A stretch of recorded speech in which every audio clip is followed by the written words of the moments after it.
I will still preparing, and we're going to do well in the elections. Thank you. Can you hear me? True. A lot of people have come to identify with the Labour Party. With the current crisis steering on that. I didn't get clear, but if you're talking about the crisis within the party, yeah, there's I think the crisis in the party is causing there's a lot of rancor within the party, but I think all those issues will be settled in due course.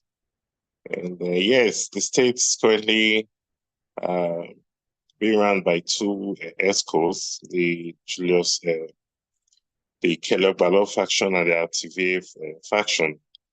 Yeah, but the people need to understand one thing, that yes, Caleb Ballot's tenure had expired, but activates emergence too. It is not completely legitimate too, because the tenure of our national chairman had sort of expired, when she was appointed. And if I can recollect correctly, the national chairman too was also under suspension from his ward or something. And so it's a question of the party, everybody coming together and trying to figure out a way forward and how we can progress together. Because this whole skirmish and rancor within the party does not help anybody. It only, if it does anything, it only brings us backwards. It's only pulling us down. It's only making sure that it will only make sure that we lose the next elections.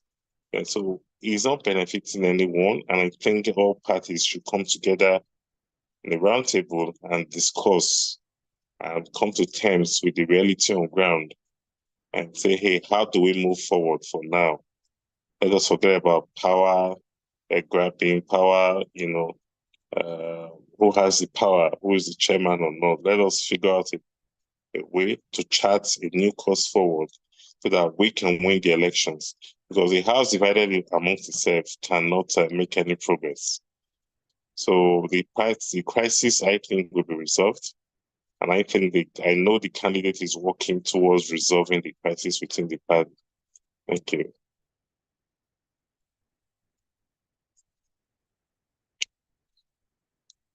Thank you.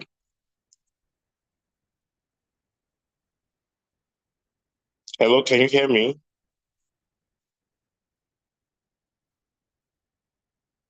Hello, can you hear me?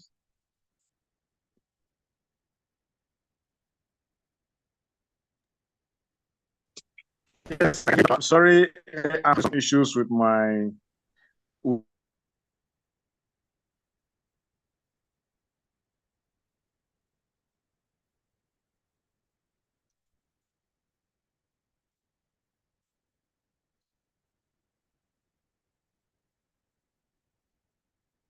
I can't hear you. If you can hear me, I cannot hear you. Not even a word.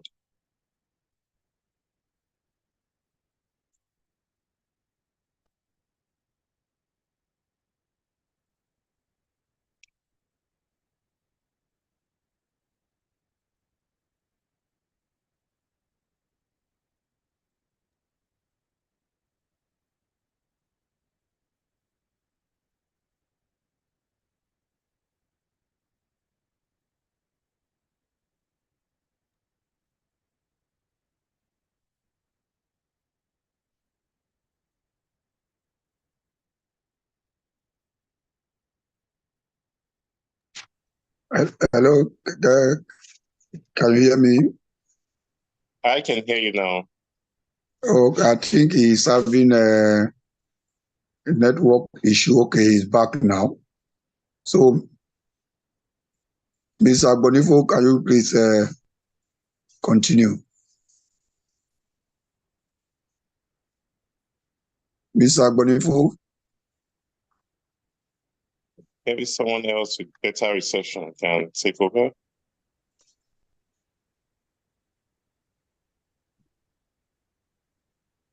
Okay, while we wait for Mr. Bonifo to sort out the network issue that he's having,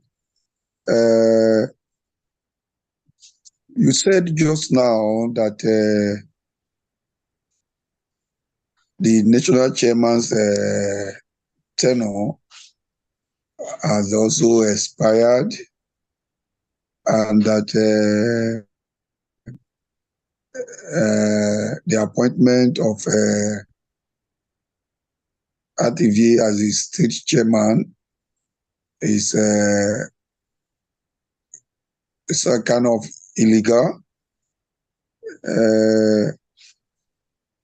If I may ask, are you aware that there was a convention that returned of where Abure was elected as the national chairman of Labour Party a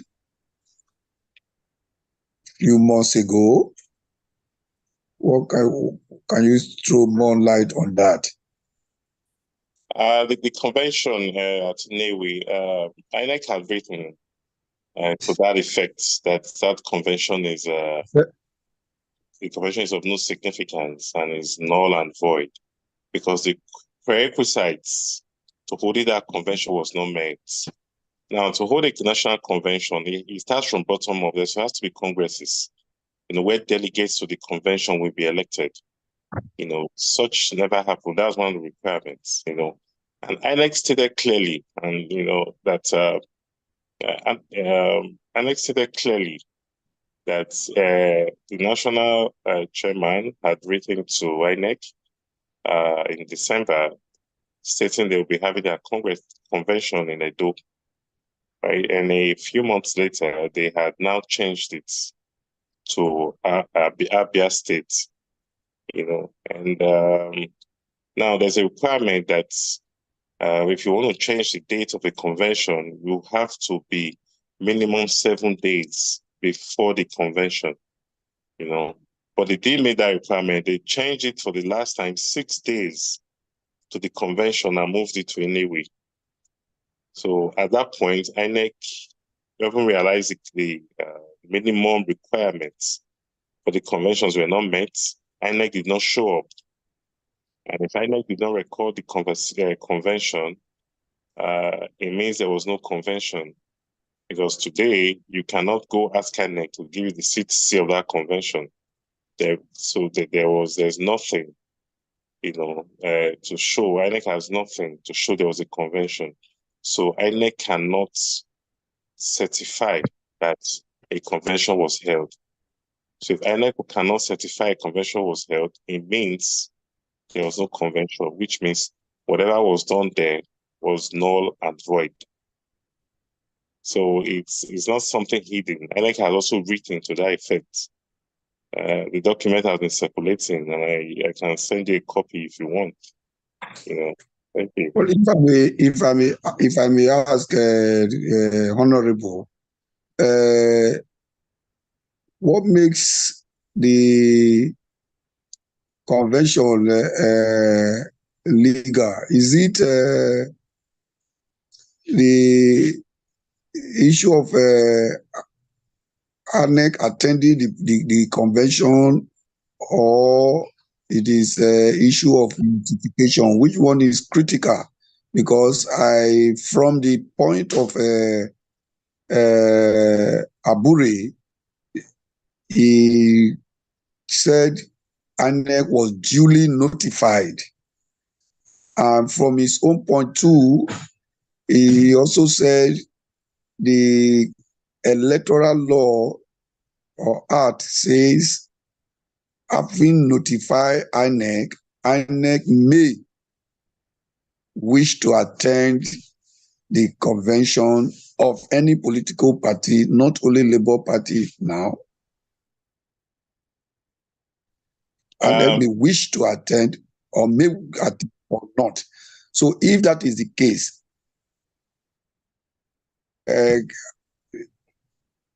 Abure is Abure is saying that he duly notified INEC.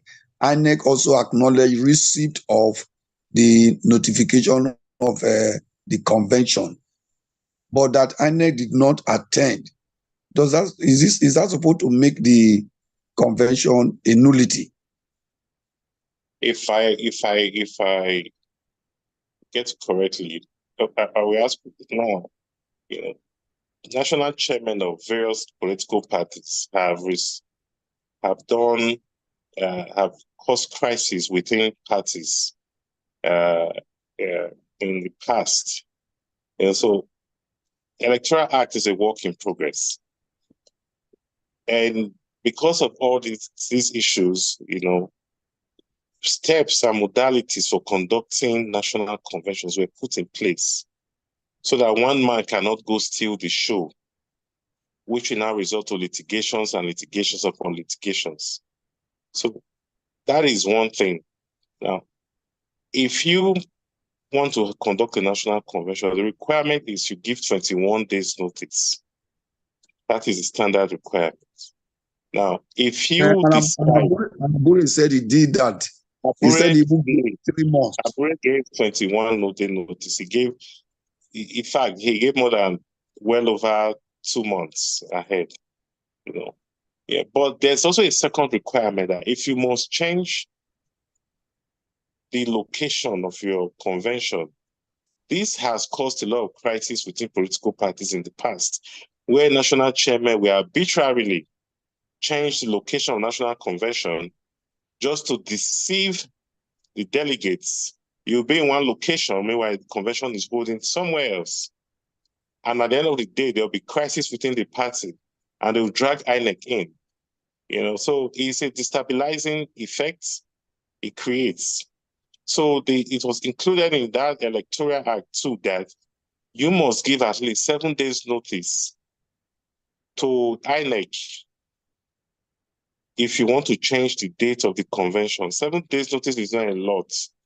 If you don't have any malicious intentions or intents, you should be able to give the 7 days notice to INEC and inform the stakeholders of the party. But the stakeholders were not informed, and INEC too had only 6 days notice. Sorry, if I may interject, Honorable. Do you have, because this our program is an enlightenment program. We enlighten the public and everybody that cares to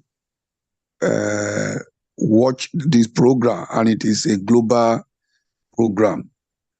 Do you have a copy, or you can send to us after this program a section of the Electoral Act that says a respective political party must give 7 days notice of change of venue to INEC? Yes, it's in the INEC guidelines for convention. Yes, I can send it to you. Please, I would like to. I would like to, because I have not heard of that. I have not seen that. What I know is it's in the INEC guidelines for convention.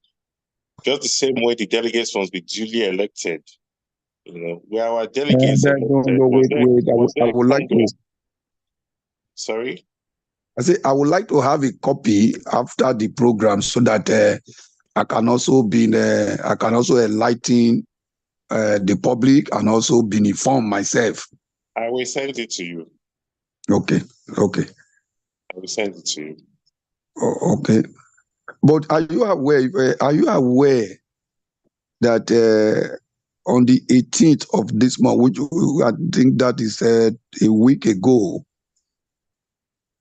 or no, this week, that there was a court judgment delivered by Justice Omoshosho that the Inewi Convention of Labour Party was duly constituted, was duly convened, and the election, the convention, and the election of Abure as the national chairman is valid and is legal. Are you aware of that court ruling? That's false information. Justice Omotosho stated clearly in court, this is the problem with LP, people circulate false information, and it now becomes, they mix it up with truth, and you get confused and you get deceived. The judge stated clearly that they don't have jurisdiction over this matter.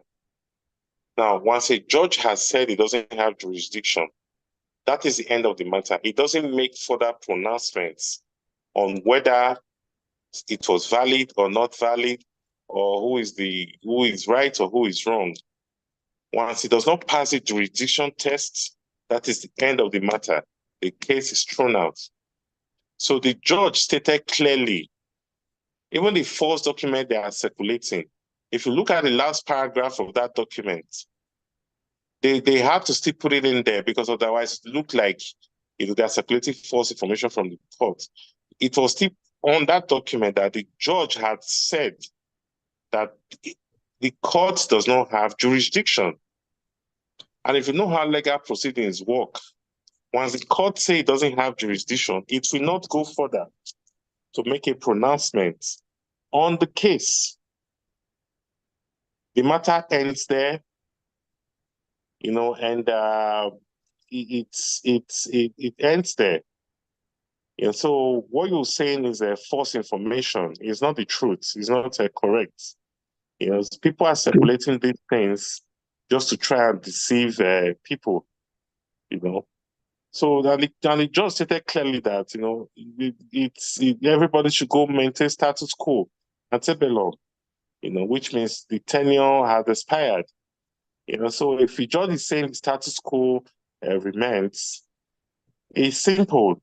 All he's saying is, he will not make pronouncements on the case. So I am shocked that people now added other lies to the document being circulated and made it seem like Honorable, if you are saying that the position of the judge was the court doesn't have jurisdiction, and as a result, what he is asking Labour Party to revert back to status quo. And according to you, Honorable, the status quo here meaning Abure's tenure has expired. So if I may now ask, who is the national chairman of Labour Party now?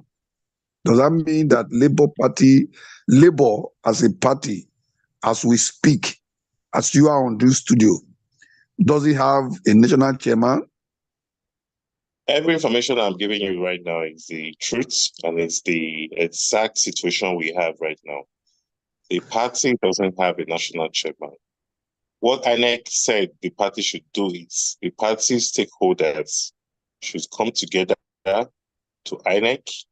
Who are the stakeholders? The senators, the honorable members, House of Rep, the governor, and other candidates, which is the gubernatorial candidates and the senatorial candidates of the party, should come together along with the NLC and form a caretaker committee. Once this caretaker committee is formed, this is the caretaker committee that will now be uploaded by INEC. And this caretaker committee will be tasked to conduct congresses all over Nigeria, okay, and run the party for a specified period of time and must conduct a national convention within that time frame to select a new national chairman. That is the situation right now. Thank you. Okay, yeah, okay, if I may ask again,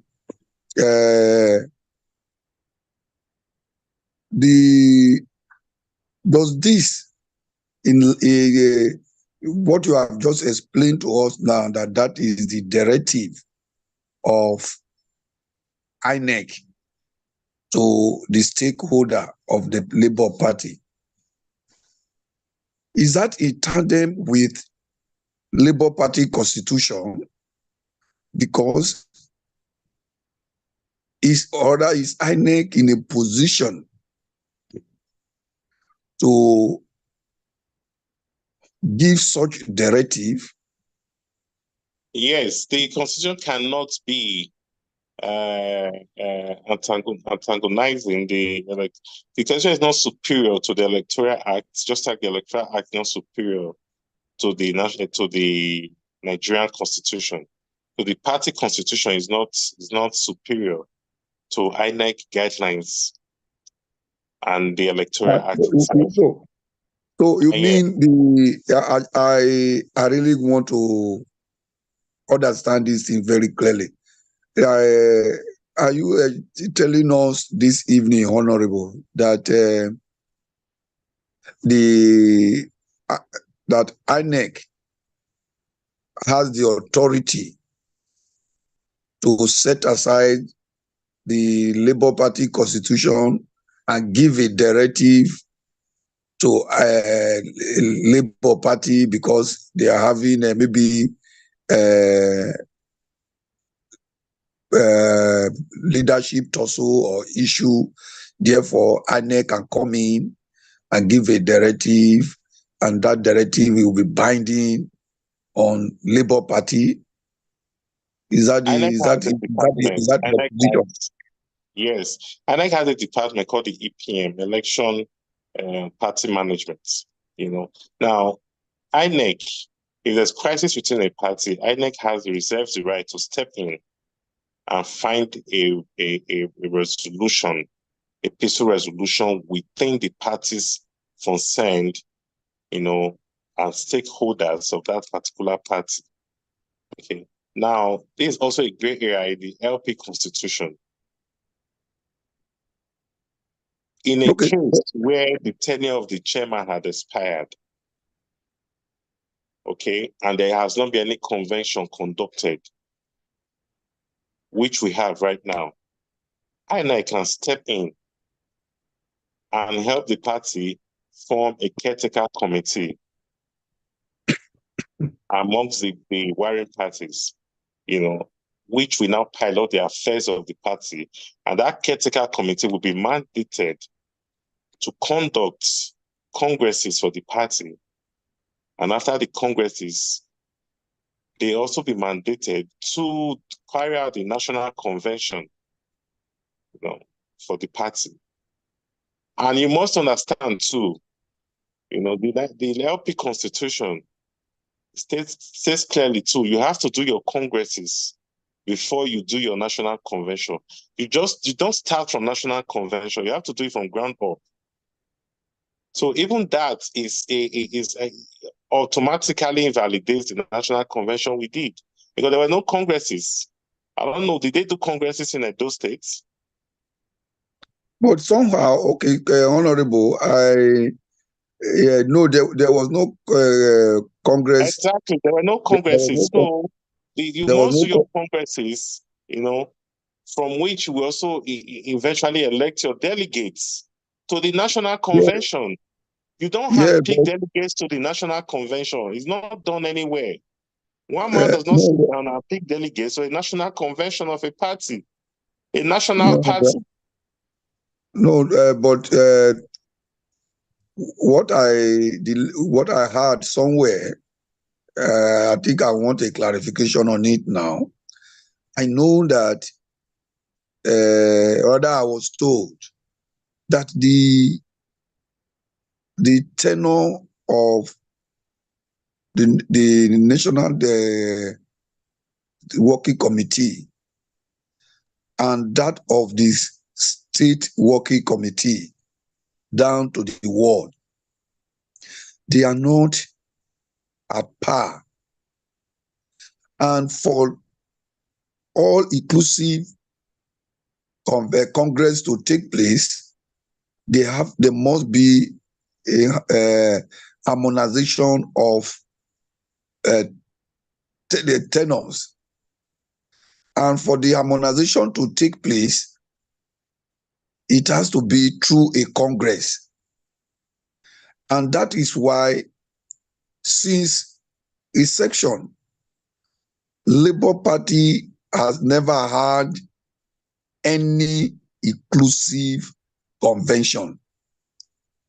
Right from the one that took place in Ondo, the one they call Akure Convention, it was not all inclusive. The Akwanga Convention, it was not all inclusive because of this problem that is there in the Constitution. So why should this one not be different?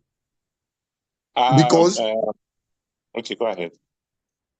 Because Labour Party has never had all inclusive convention because of this tenor difference.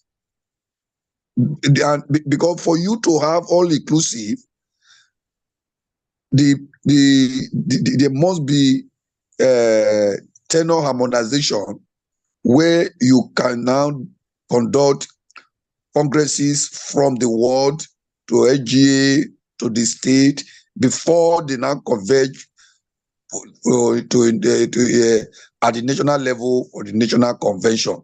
But this time, all this while, Labour Party National Working Committee is 4 years.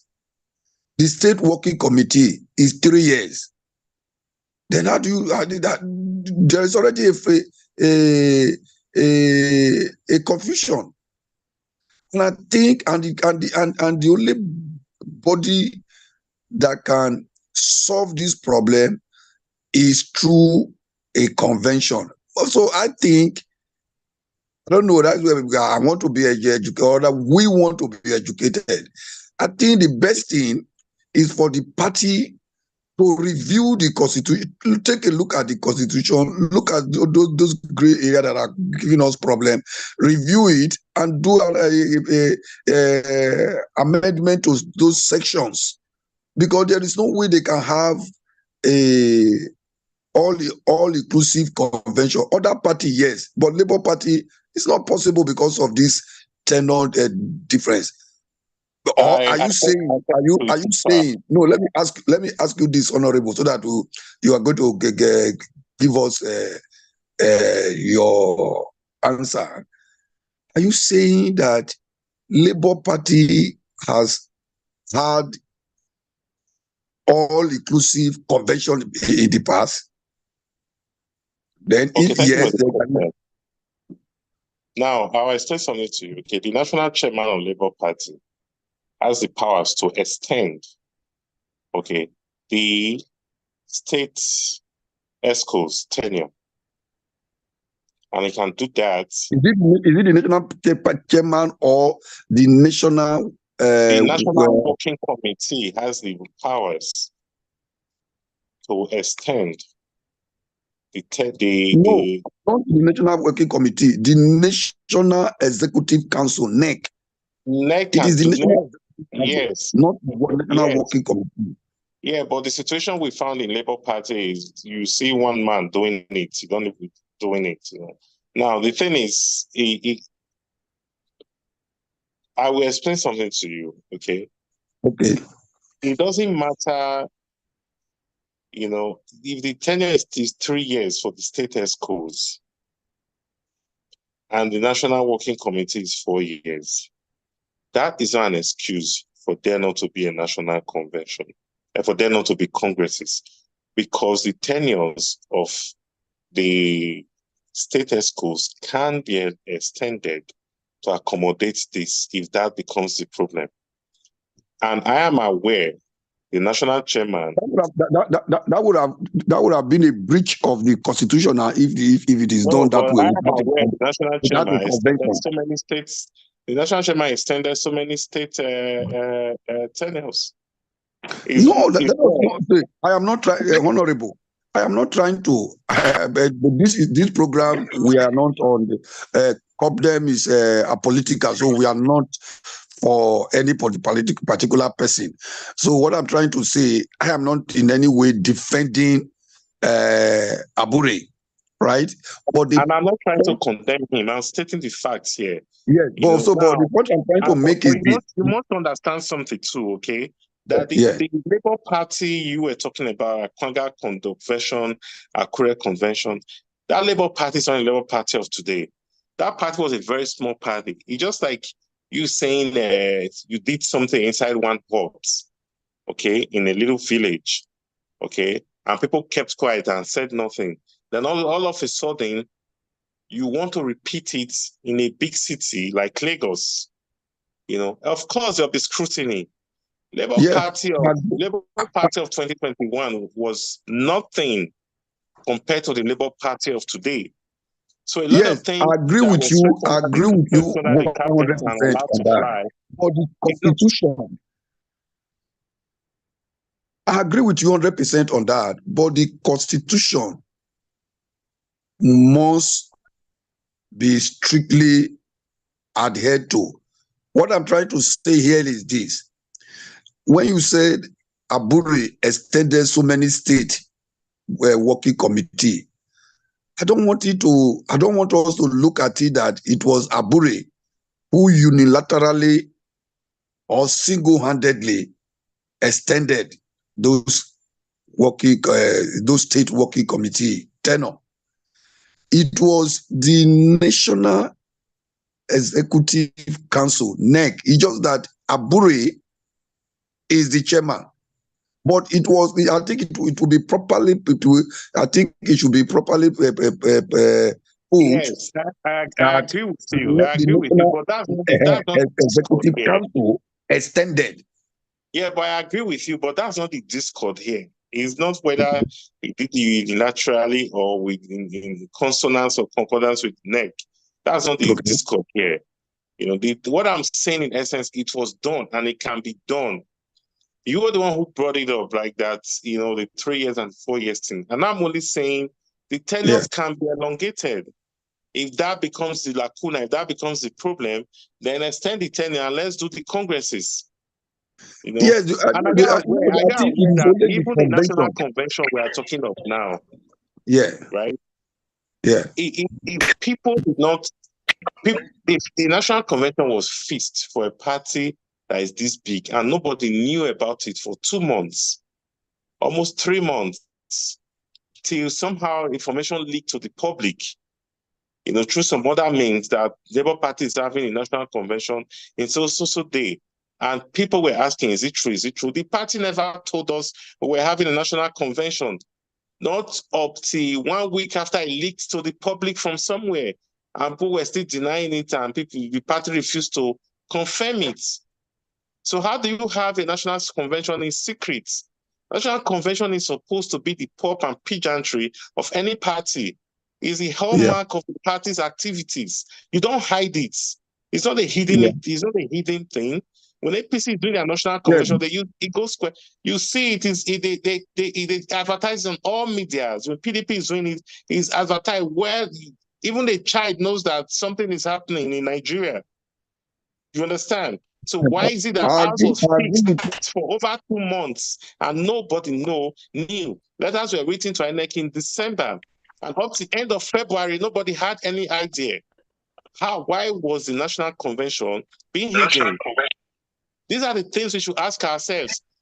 Okay, when the venue was changed, why was it hidden? Why were people not informed that, hey, okay, fine, the venue, we are fixed it to, and the venue was changed from Edo to Abia State.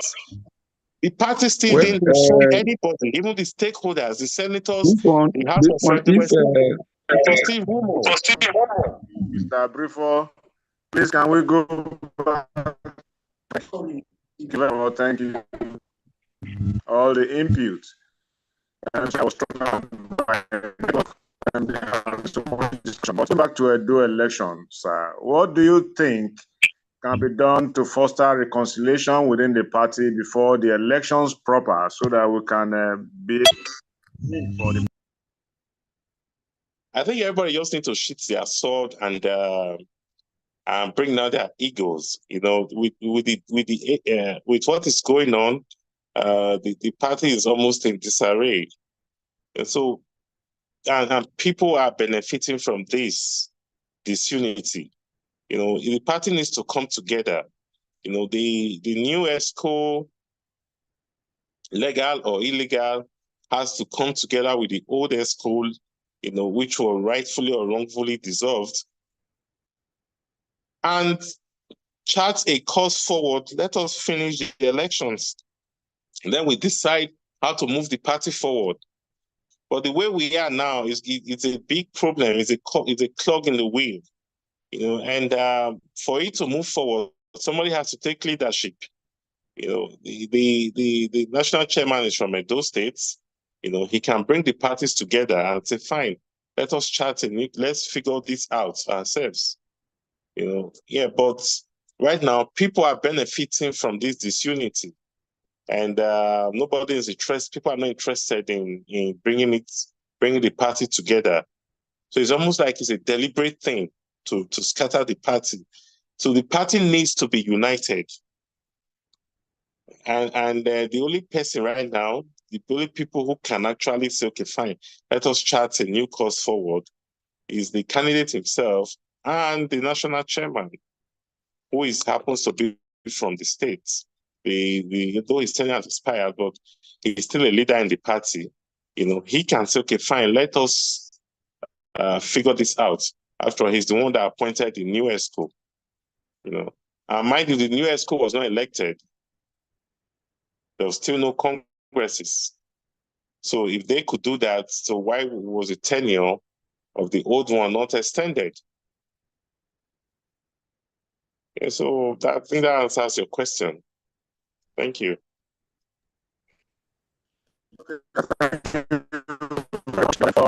For us, we are looking at what the performance of the party will be at the elections. I hope they will listen to this and listen to you and see how they can begin to pull the strings. Then going forward, do you think the party will be able to regain the strength of the obedient movement in the state, considering disarray the party has thrown that movement into, which was initially all solely for the party? Do you think coming out of this, do you think the party can regain that strength of the obedient movement? The party can regain the strength. The party can regain the strength. After all, the ruling party is not doing so well, and even the PDP, they are not doing so well too in the states. The people, the hunger is still there. All the same forces prior to 2023 general elections is even far worse now. You know, people are clamoring for a change. You know, just that this disunity is causing a lot of making people go away, pull people away from the party. So I think everything can still be salvaged. I think, you know, we can still create that hype. We can still create that interest and get people ready, you know, for the November 21 gubernatorial elections. You know, we will get it back. We just need to cross our I's, dot our T's, settle the skirmishes and rancor within the party. And it's a leadership issue. You know, it's a leadership issue. With the right leadership, we can move the party forward and get people excited about the party again. And we'll go forward and win the elections. Thank you. Okay, Doctor, but I doubt with the way the obedient movement is now, all over the political parties not being able to harmonize themselves, and that eventually achieve that between now and the election. But however, the concern now will not be, do you think the present crisis in the state will not affect the party's outing going into 2027 general election? Do you really think, because it's a great thing if you see the way they came together before the general election in 2023 and what we have now in Edo State, you will know it will be a lot of put these guys together again. But don't you think this crisis will even affect the 2027 outing? It will affect it, yes. But before 2027, we should be able to get our house in order. We should have a new chairman. If the former chairman wants to run again, he can win. Nobody bars him from running. He can win and he can unite the party if he so chooses. Or we have a new national chairman who will be his mandate to be to unite the party and build the party. So 2027 is still far away. After all, obedient movement, nobody heard of obedient movement till not up to June 2022. So we took just 8 months to less than 8 months to build that movement, all the way culminating in the general elections. So I think we have the time with the right people in the hands of our fair leading the party. A lot can be done before 2027. We can even double the movement we had in 2023 if we have the right leadership in place. Thank you.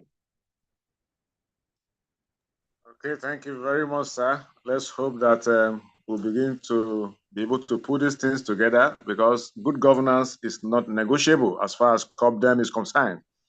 But honestly, what would be your advice to the gubernatorial candidate of your party on the best way forward to reconciling all of this crisis in this present time, just going into the election? Your candid advice to your candidate. I think he should forget sentiments and call both parties together.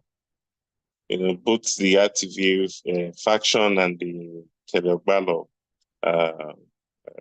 ESCO should come together along with major stakeholders in the party, which are the immediate past candidates, of the party in the 2023 general elections. Call everybody together and let us find a way forward. We can solve this problem. And I keep saying it's not insurmountable. We can fix the party. But I know people are benefiting from the disunity.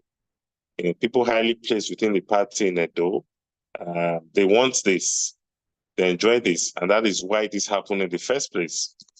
And so people are benefiting from it. People are making money from it, and it's unfortunate. People put the love of money above the growth of the party. It's unfortunate. That's where we are, unfortunately.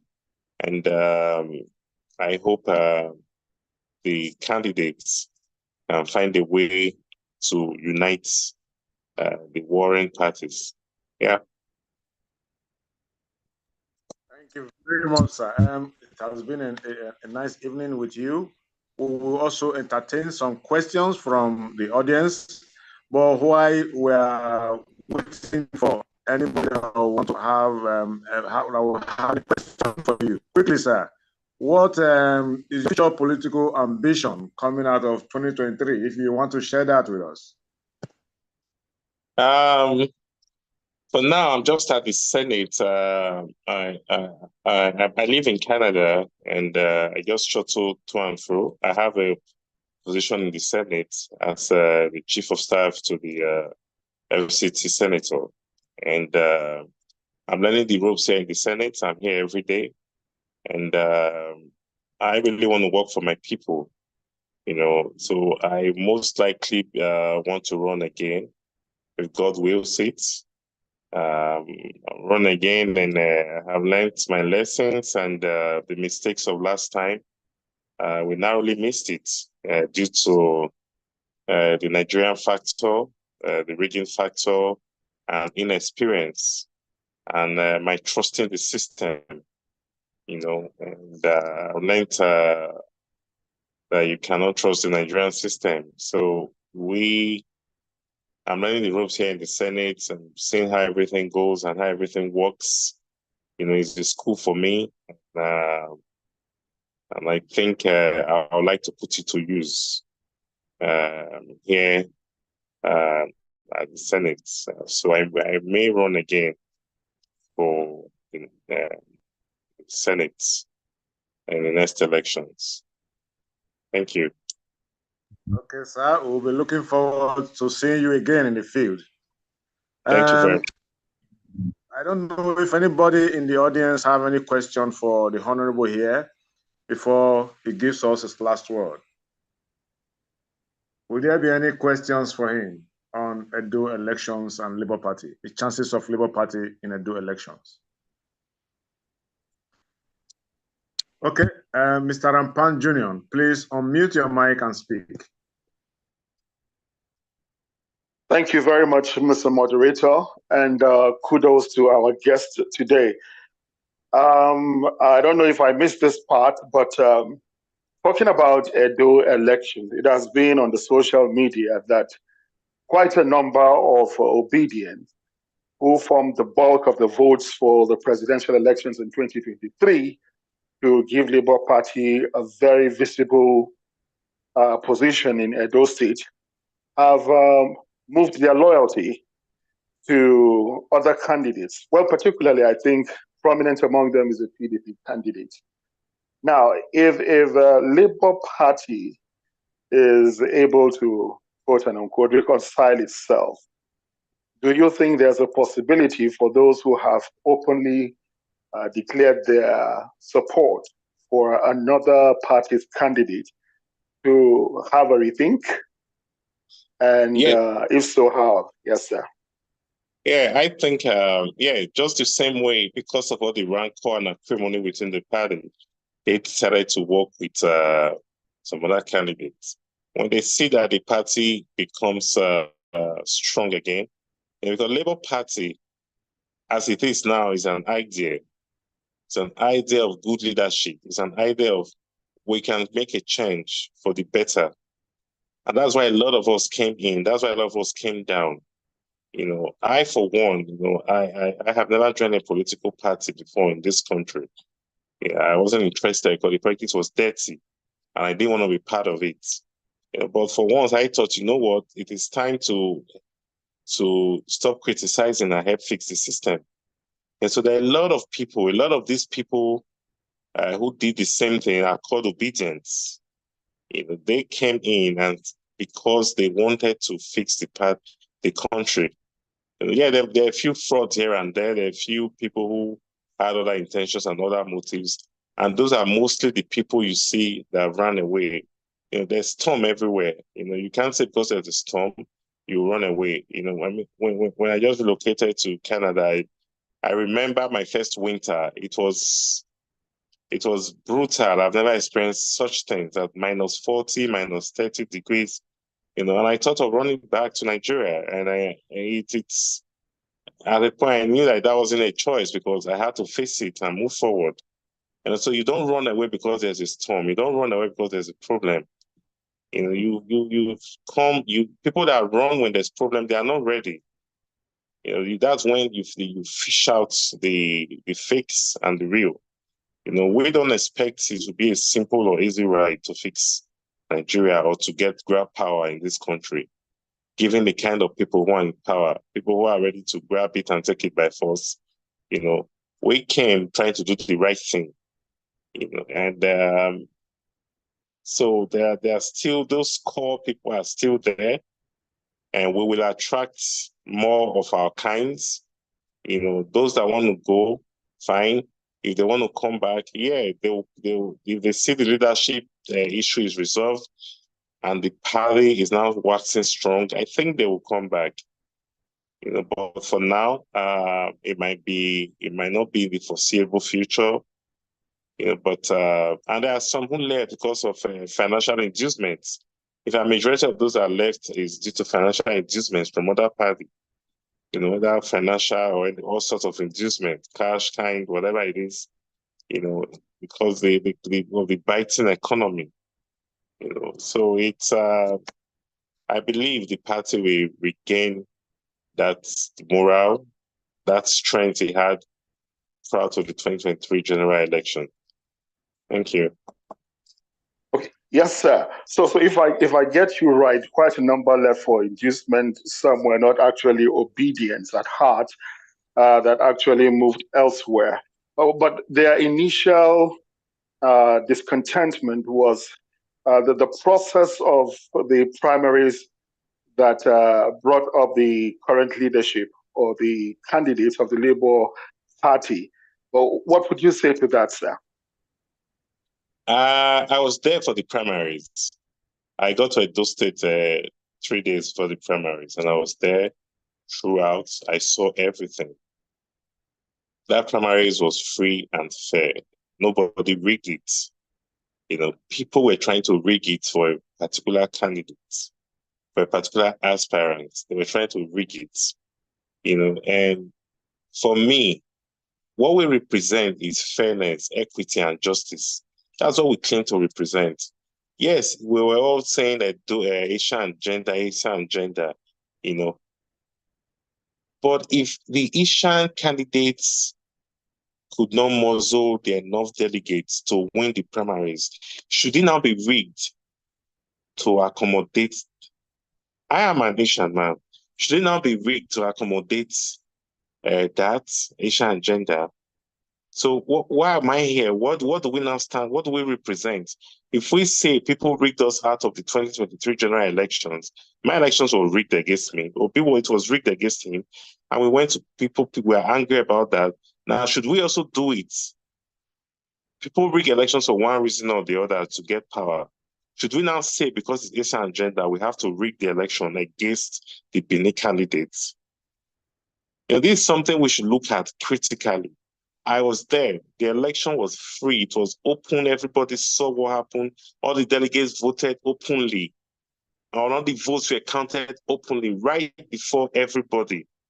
All of the votes. So a man who could muster 99% of the votes, you should take it from him and give it to somebody who had just 1% of the votes or 0.01% of the votes. And so these are the things I look at. I'm for fairness. I'm for equity. I'm for justice. If I wanted an Asian president to emerge, that's what I wanted. But it didn't happen. We saw the process. So if people are aggrieved because of that, it means they just pretenders. They are not ready for an ideal Nigeria. They are not ready. Because what you want did not happen, irrespective that the process was fair, and you saw it was transparent and fair. So it's for me, I don't stand for that. As a candidate, or all the candidates induce people financially. We all know that, during primaries. But somebody won fairly and clearly. So we should sheath our sword and work with the person. It's a simple thing.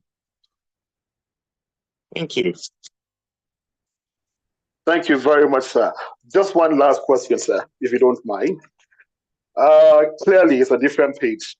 But so far from our monitoring of elections within this town hall meeting in different parts of the country, vote buying, which is clearly a malpractice, is prevalent, even from the party primaries, not Labour Party alone or PDP alone, most of them.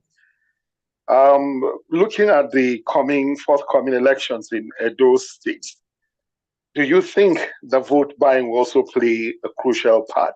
And if it is, with its illegalities, what would be your advice? How can we get people to vote for candidates based on merit and not based on the exchange of envelopes or cash or any kind of inducement for the elections? Election malpractice is the order of the day in Nigeria. And it's unfortunate. It's rather unfortunate that we're at this point where, you don't care. You collect 2,000 naira and go vote against your conscience. It's unfortunate. It happened in my election and it keeps happening, and because of the poverty. And I was telling people when I was campaigning, listen, take their money, but vote your conscience. Take their money, but vote your conscience. Because you cannot tell a man who has not eaten that he should not take his 2,000 naira, that he sure will get him food for one day. And so I tell them, take the money, but look at the attributes of this candidate. Look at the party where they are coming from. Vote for change. Vote for a future that will be secure. But Labour Party can stand this. My fear is not even the vote buying. My major fear, I have two major fears, not the vote buying, because we can overcome the vote buying if we massively mobilize and bring people out to vote. If we do a thorough sensitization of the people, yes, it will cost a lot of money, You can stand the effect of vote buying if you do massive, thorough campaigning to every nook and cranny of the state. My fear is not vote buying. My fear is two things. One, the power of incumbency, which will play a major role in a state election. How do you defeat a governor who is bent on installing his candidates? That is a problem. Then the second problem is federal might. How do you defeat federal might when they are very much vested in making sure their candidates emerges? So those are the two major fears. Then my third fear is INEC itself. I really say two because federal might, INEC, INEC is a federal body too. So my biggest fears are those two.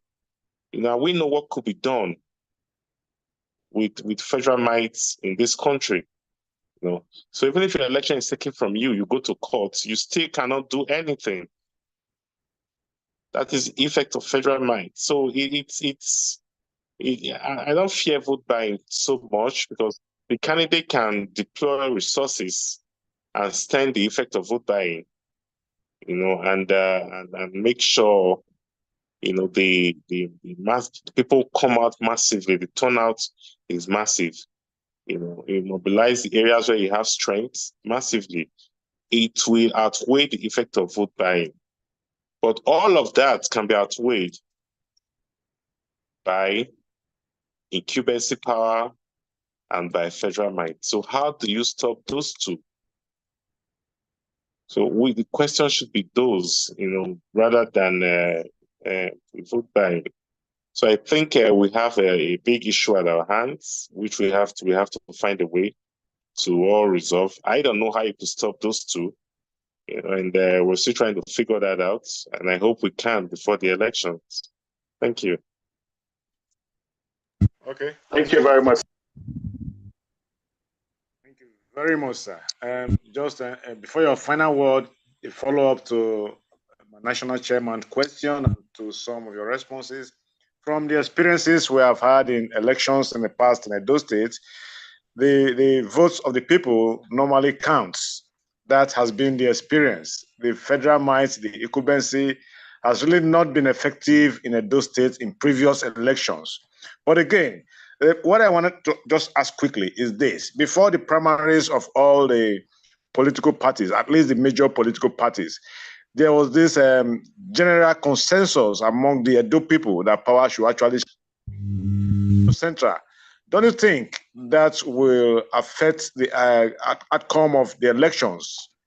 What do you think? It should. I don't think it would be too significant, because the time will come for the debates. The candidates will showcase themselves. People will see for themselves who is better to lead the state in the next 4 years.